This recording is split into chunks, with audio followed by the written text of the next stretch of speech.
when you make contact, over. Ito yung panggera dati oh. Sobrang dami. Alam yung tura niya guys sa loob. Scary dito guys.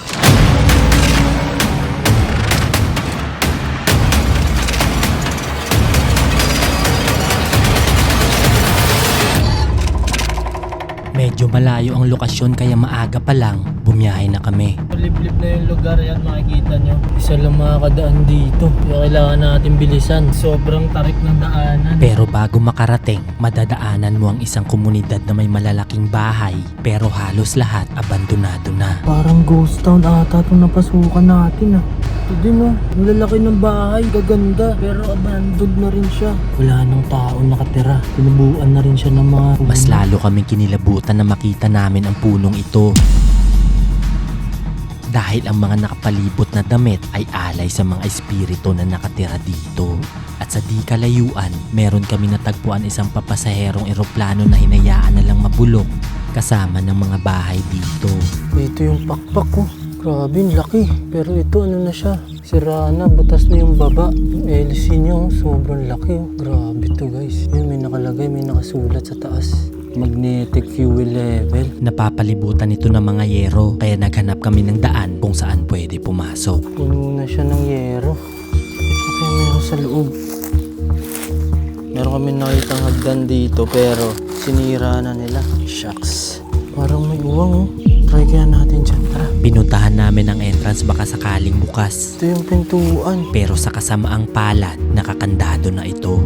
Kaging ganda. Sinubukan kong ipasok ang camera para tingnan anong meron sa loob. Maliit lang ang eroplanong to at dahil sa katagalan na, kinain na ng mga kalawang ang mga parte na to. Sayang, di tayo makapasok. Umalis na kami agad dahil hindi pa ito ang mismong airbase at kailangan pa namin bumiyahe ulit para marating ang main location. Kita ko na yung mga aeroplano guys. At pagdating namin doon, itong tumambad sa amin. Mga lumang eroplano na abandonado. Grabe, yun dun yung mga dating aeroplano guys oh. Tora-tora. Andito pa ang mga dating eroplano na ginamit pa noong ikalawang digmaan pandaigdig. Ito ang mga klase ng eroplano dati na ginamit ng mga Hapon nang inatake nila ang Pearl Harbor sa Amerika. Grabe to, meron pa silang mga lifeboat oh. Tsaka ito guys, ito yung panggera dati oh. Sobrang dami. Sobrang daming naiwan dito, pati mga lumang lifeboat andito pa. Dito yung mga dating ano oh, barko dati. Sobrang luma na to guys. Bukod sa mga eroplano, meron din dito malalaking barkong pandigma. Grabe yun. Bakas na ang katagalan at halatang dekada na ang mga transportasyong ito. Pero ang nakakapagtaka, bakit ito iniwan lang dito? Grabe, ang ganda nito. Meron din dito guys. Pumasok na kami para tingnan anong meron sa loob. Ito yung mga gulong ng aeroplano guys. Nakakalat dito ang iba't ibang gulong ng mga eroplano. Laki oh. Sobrang kapal niya. Pati mga tinanggal na parte, hinayaan na lang mabulok dito. Ito ata yung sa harap.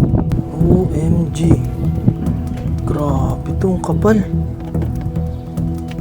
Yung mga windshield. Ito, para sa mga maliliit siguro to. Marami pang naiwan dito. Yung iba halatang bago pa dahil hindi pa nabubuksan. Ito guys, hindi pa siya nabuksan. Kabalot pa siya. Tsaka may plastic. Bagong bago pa siya. Ito may mga naiwan pang fire extinguisher. Oh. Parang hindi pa nga nabuksan to eh. May mga tali pa. Oh. Ito may mga numero guys. Ito siguro yung lalagyanan ng mga susi nila dati. Yun, may mga numbers. Oh. Nagpatuloy lang kami sa paglilibot at namangha kami nang makita namin to.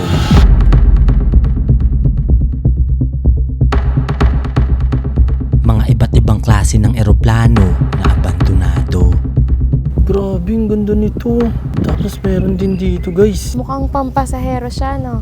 Nagtataka kami dahil pampasaherong eroplano ito pero may bakas ng mga tama ng bala. Talsik na. Pero itong propeller niya, medyo okay pa. Ay, naiikot pa siya. Tapos dito sa baba, Habang nag-iikot may naaninag kaming gumalaw sa loob. gumagalaw. Gumalaw siya bigla. Hinayaan lang namin at hindi na lang pinansin. Guys, so medyo tatanggal na yung mga ano niya, pintura. Tapos yung isa guys. Pero maya-maya lang, bigla kaming may narinig na tunog. Oh my. Uy! Gosh. Ring mo yun? May gumagalaw sa loob. Rinig mo? Lakas nun eh. Nanggaling ito sa loob kaya nagmadali na kami agad mag-ikot dito. Guys, grabe. Solid to. Diyan pa yung ano niya oh. Hagdan niya. Dito okay pa rin yung hotel niya. Bakas pa rin sa eroplanong to ang kagandahan kahit luma na. Yung pakpakintak pa oh. Sobrang laki. Grabe. Sobrang namangha kami dahil ibang-iba to sa airplane graveyard na pinuntahan namin dati. Yun oh. May ilaw dito. Buo yung eroplano unlike dun sa nakita natin last time sa airplane graveyard. Yun kasi puro skeleton na pero dito guys buo pa siya. Yung likod niya guys. Grabe solid to. Pag bumaba yung gulong, ito pala yung tsura niya guys sa loob. Nilagyan na nila ng ano dito para siguro hindi manakaw yung mga titirang bakal dyan. Hinanap namin ang parte kung saan nakalagay ang taon ng pagkagawa ng eroplanong to para malaman kung gaano na ito katagal. Tapos ito yung ano niya labo. Dito pa yung pinto niya. Wow. Siguro pag emergency. May bird nest na doon, oh, sa taas. Oo nga, Halatang pinamahayan na naman matagal yun. na to dito. Kaharap lang nitong isa pang maliit na eroplano na parang bago pa at halos buo pa ang mga parte nito. Ito guys, ito pang private din to. Kasi medyo maliit siya eh. Tapos sa loob, mayroon pang mga bulaklak. Maliit yung ano niya, ito yung kanina, yung maliit na interior doon. Ito pala yung para sa mga ganitong gulong. Pero ito, parang may foam. Ganyan pala yun. Dito nalaman namin kung gaano nakatagal ang eroplanong to. Ito pa yung ano niya oh. Ito ata yung brand niya. Grabe, since 1953 until 2003 guys. Sobrang tagal na rin pala nito. Hayaan na lang sila dito, no? Kaya ito inabando na.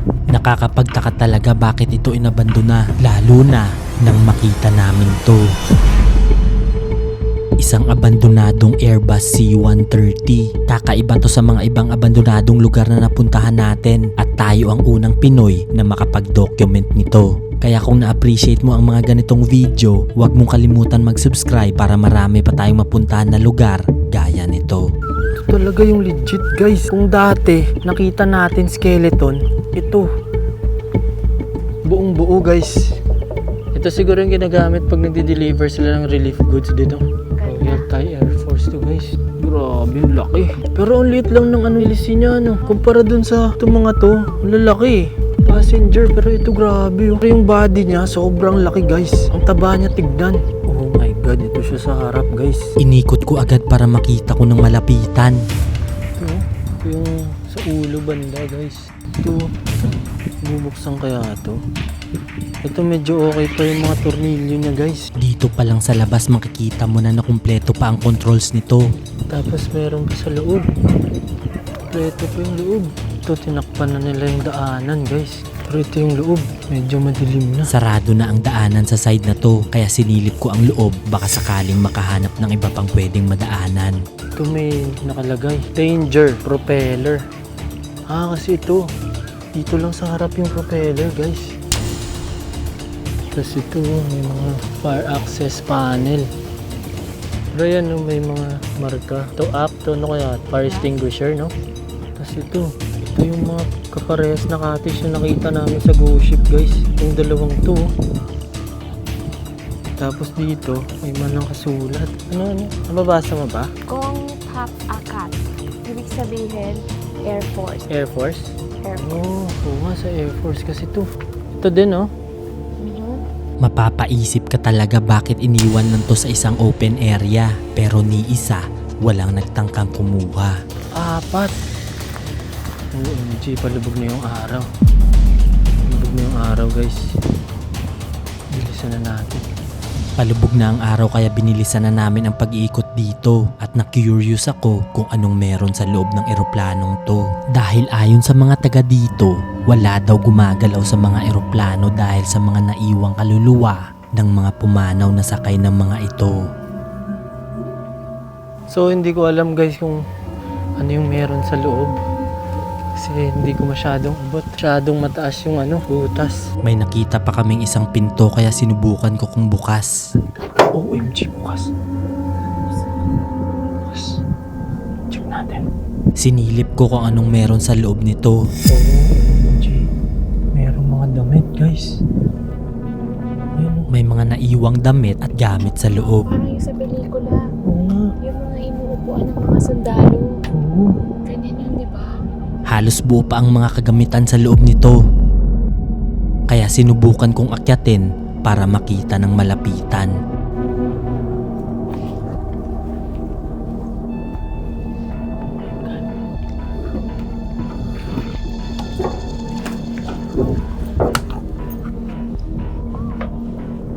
Flashlight ka.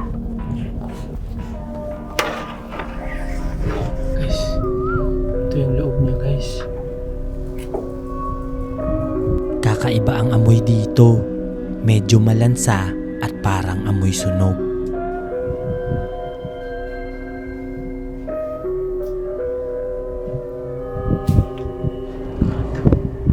Grabe, ito yung loob niya, guys.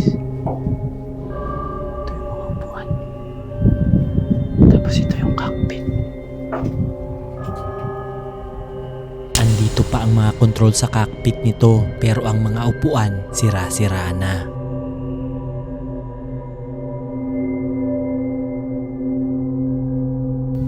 Ito pa yung mga controls. Ito yung power on.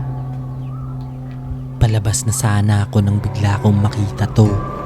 Grabe to. Scary dito, guys. OMG.